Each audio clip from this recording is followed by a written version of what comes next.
Hey y'all, this is Kirsten, and I just wanted to talk to you guys today about acrylic painting, and we're also going to continue talking about this painting that I've been working on. But today's issue, as you can see, is about what to do when it's cold. And you can also see in the background that I'm painting in my garage right now, which was really great when it was warm outside, like early fall, because I could open the garage doors. But it's about time for that to end because it's cold, and I'll tell you why.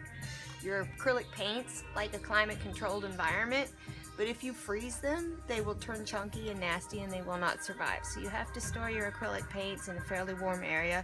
You don't want to boil them in the summer either, but keeping your acrylic paints in the garage is going to spell inevitable death. So it's time for me to move myself and my messy table of art into the warmer part of the house. So if you are painting in your garage, you should do so as well.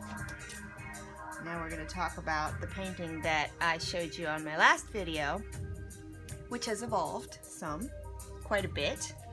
Remember, in the beginning I started this panel with my crow, and I had just sort of a basic underpainting, and I collaged in some papers, and then I started painting into it, and I basically lost all the papers. I still have some of the texture, but it's not anything like what I started.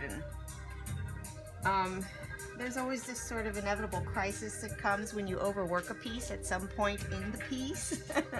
We all do it. Every now and then I'm getting better and better now that I paint almost every day. Not every day, but I'm getting better at any rate. I don't always overwork a piece, but it happens. And when it does, you feel terrible and you feel like the worst painter in the world. And you might have this beautiful background that you've collaged or painted in, and then you've overworked it, or you maybe something in the foreground.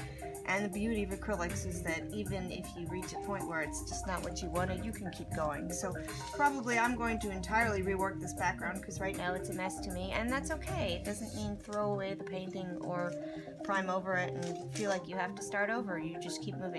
It's a little harder in oils because oils take longer to dry, but that's why I switched to acrylics, because I can do lots of quick layers, and sometimes my paintings get downright thick until I actually like the way they look, and there's no sin in that. So that's it.